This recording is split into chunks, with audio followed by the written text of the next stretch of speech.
Let me ask you something. Have you ever logged into your Microsoft 365 Admin Center and stumbled across a number called Secure Score? Immediately, you feel that knot in your stomach. You see a score, maybe 42% or 31%, and you think, oh no, are we in trouble? So you click around, panic a little, turn on one or two settings, then close the tab and never look at it again for 6 months. Sound familiar? You're not alone. It happens to the best of us. Here's the thing. That number is trying to tell you something, but most people misunderstand what it actually means. I'm Mirco Peters, and today we're going to fix that.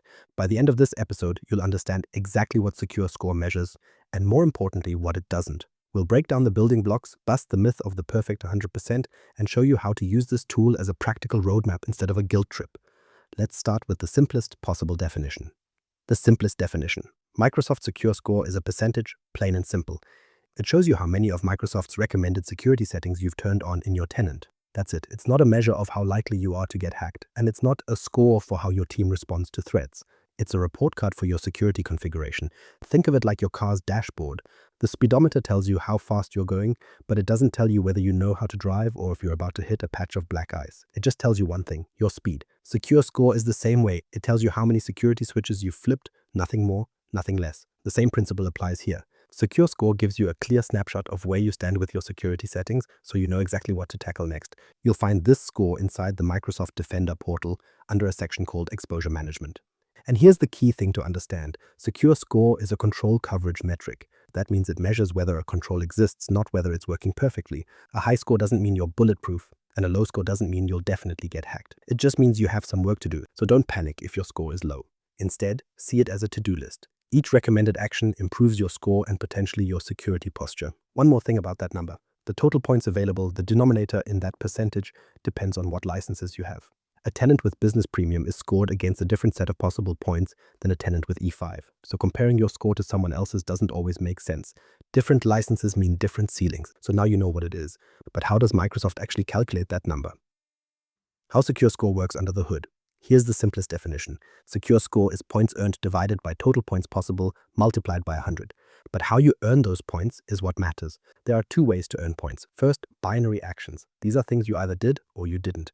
Did you turn on multi-factor authentication for all users? Full points if yes, zero if no. Simple. Then there are proportional actions. These give partial credit based on how many users or devices have the setting applied. Say you have 10 devices and BitLocker encryption is enabled on 8 of them. You get 80% of the points for that action. It's a fair way to show progress, even when you're not at full coverage yet.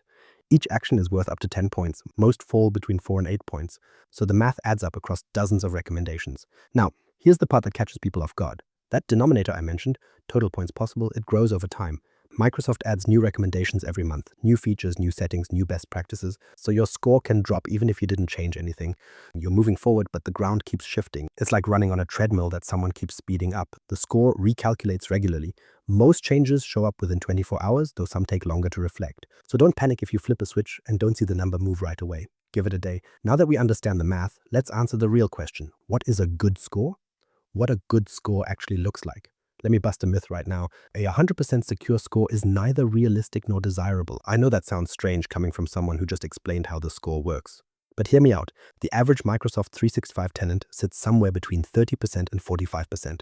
Most organizations are under 50%. So if you're looking at a score in the 30s or 40s, you're not failing. You're normal. That's where most people start. Now, why can't you get to 100%? A few reasons. First, some recommendations simply don't apply to your setup. Maybe you don't have on-premises servers. Maybe you're not using certain features the score checks for. The score doesn't know your environment. It only knows what settings exist. So it might ask you to configure something you don't even use. Second, some recommendations create friction that hurts productivity. Take password policies. The score might recommend a minimum password length of 14 characters with complex requirements. That sounds great in theory. But if you have a legacy application that only accepts passwords up to 8 characters, enforcing that policy breaks the app. Suddenly your accounting team can't log into their invoicing system. Is that really worth a few points? This is where risk accepted comes in. You can mark a recommendation as intentionally not implemented with a note explaining why. That doesn't earn you points, but it's honest. It tells your team and your auditors, we looked at this, we made a deliberate choice not to do it. And here's why. That's much better than ignoring it or implementing it badly. There's also an alternative approach. If you use a non-Microsoft tool for the same job, you can mark the recommendation as resolved through third party. Say you're using a third-party anti-phishing solution instead of Defender for Office 365. You can note that and the score will still give you credit. Microsoft can't verify your third-party tool is actually working, but they accept your intent. So what's a realistic target? For most organizations, aim for 70% to 85%. That's a strong, practical score that shows you've addressed the most important controls without breaking your business.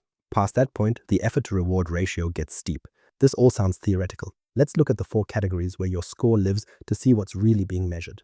The 4 pillars of Secure Score. Secure Score breaks down into 4 main categories, and each one covers a different area of your security configuration. Let's walk through them. Identity is the first category, and it's the one with the biggest impact. It includes multi-factor authentication, conditional access policies, blocking legacy authentication, and password policies. Why does identity matter so much? Because most attacks start here. Someone guesses a password or steals credentials, so this category carries the most weight in your score. Enabling MFA alone is worth about 10 points, and it's the single best thing you can do to stop credential theft. If you only focus on one thing, make it this. Next is device, the second pillar, which is all about endpoint security. BitLocker encryption, Windows Defender antivirus, attack surface reduction rules, tamper protection. These are the settings that protect the actual computers and phones your people use. Device often has the most total actions, sometimes over 100, but each action gives fewer points, usually 2 or 3 per recommendation. It's a grind, but those small points add up. The third category is data, which focuses on information protection. Sensitivity labels, data loss prevention policies, encryption settings, these are the tools that keep your sensitive information from leaking out. This category depends a lot on your licensing. Some of the best data protection features require E5 or Purview licenses. If you don't have those, your score here will naturally be lower. And that's okay. The score shows you what's possible, not what you must implement. The fourth pillar is apps, covering app governance, third-party app permissions, and cloud app security policies. It controls which applications can access your data and what they're allowed to do with it. Think of it as the bouncer at your nightclub, checking IDs and making sure nothing unwanted gets in. Now here's a practical tip. If you enable security defaults in Entra ID, it's basically a single switch, it automatically awards full points for 3 key identity recommendations: MFA for all users, MFA for admins, and blocking legacy authentication. That's about 26 points right there from one setting. For small businesses without dedicated IT teams, this is the most powerful action you can take.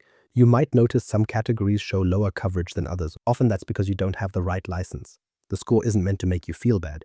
It's meant to show you what's possible, even if you're not licensed for it yet. Use that information to plan, not to panic. But before you run off to chase a perfect score, there are some common mistakes you need to know about. The 3 biggest misconceptions about Secure Score. What are the 3 biggest misconceptions about Secure Score? Let's clear them up. First, people think a high score means you're secure. That's the most dangerous myth. Secure Score only checks if a setting exists, not if it actually works. For example, you can enable a phishing simulation filter, check the box and get the points. But if the threshold is set too low, it's only catching obvious scams and not really protecting you.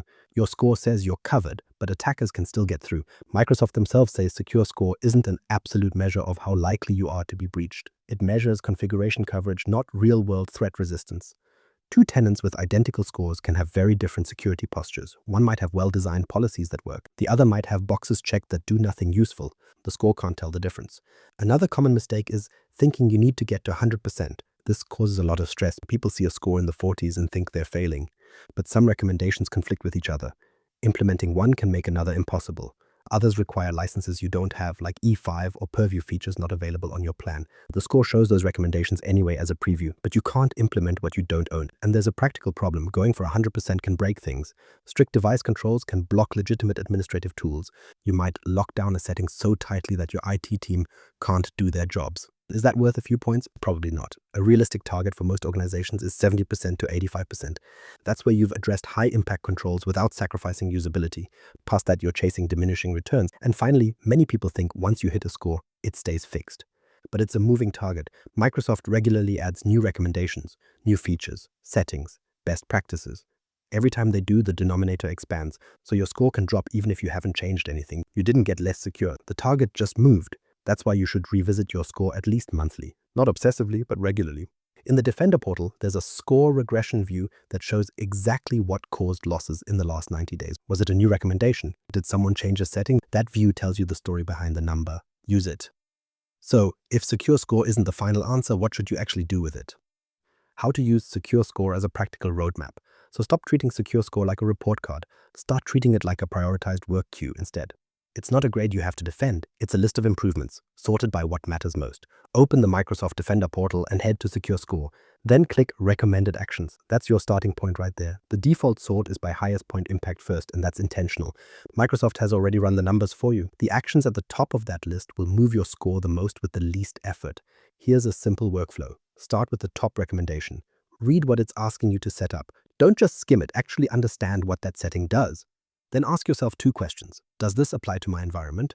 And do I have the right license to use it? If the answer to both is yes, click the Manage link. That takes you straight to the settings page where you make the change.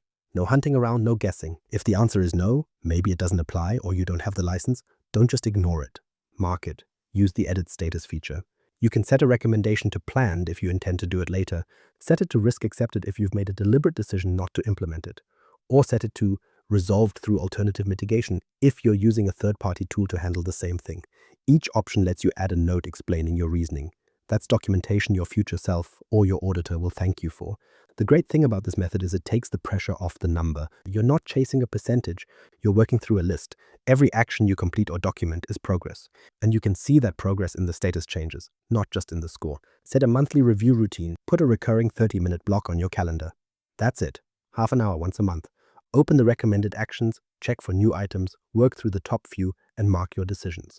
Over time, that small habit builds into a much stronger security posture.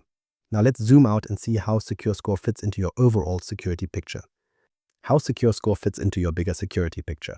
Let's zoom out for a second. Secure Score is one piece of the puzzle. An important piece, but not the whole picture. Think of it like your home security. Secure Score is the checklist you run through when you leave the house. Lock the front door? Yes. Close the windows? Yes. Set the alarm? Yes. Great, you've covered the basics. But that checklist doesn't tell you if the alarm company is actually monitoring your system. It doesn't tell you if the floodlights work at night. It doesn't tell you if your neighbors are watching for suspicious activity. Secure Score works the same way. It tells you if the settings are configured. It doesn't tell you if someone is actively watching for threats. It doesn't tell you if your users know how to spot a phishing email. It doesn't tell you if your software is up to date. So what else do you need? A few things. Microsoft Defender for XDR gives you real threat detection and response across your environment. That's the alarm monitoring. Microsoft Sentinel is a CM platform for hunting threats and building custom detections. That's your security camera system. Attack simulation training tests your users, not just your settings. That's the neighborhood watch. And regular patching and vulnerability management keeps your software current. That's changing the locks when needed. None of these things show up in your Secure Score, but they're just as important. Here's the takeaway. Secure Score is a starting point. It's where you begin your security journey, not where you end it. Use it as one metric in a broader security maturity program. Track it over time. Celebrate the improvements. But never mistake a high score for a secure organization. So what should you do right now if you want to improve your organization's security posture? Your first 3 actions right now. So here are 3 things you can start doing today, not next quarter, today. First, turn on security defaults. If you're not already using conditional access, and most small businesses aren't, go into your Entra ID settings and flip the switch. One toggle, that's all it takes. Think of it like locking the front door of your office instead of trying to secure every individual room. Security defaults gives you MFA for everyone, blocks old authentication methods, and covers 3 of the highest value identity recommendations in one click.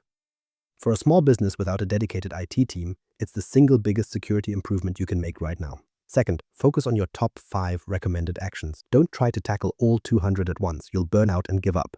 Instead, open your Secure Score dashboard, sort the recommended actions by point impact, and pick the top 5. For each one, make a decision. Implement it now if you can. Mark it as planned if you need to schedule it. Accept the risk if it doesn't apply. Or note an alternative mitigation if you're using another tool. Then schedule a 30-minute follow-up in 1 month to review your progress. 5 actions per month. That's sustainable. That's how you build momentum. Third, stop chasing 100%. I mean it. Set a realistic target based on your environment and licensing. For most organizations, that's 70 to 80%. Mark actions that don't apply as risk accepted with clear notes explaining why. Then focus your energy on the controls that actually reduce risk. MFA, conditional access, BitLocker, attack surface reduction. Those are the ones that matter. The rest is noise. Secure Score is a compass, not a destination. It shows you where to look, not what you'll find. Use it as a prioritized to-do list. Review it monthly, and don't stress over the number. Start with the highest impact action, usually MFA, and build from there. Subscribe on your favorite podcast platform and share this with someone just starting their security journey.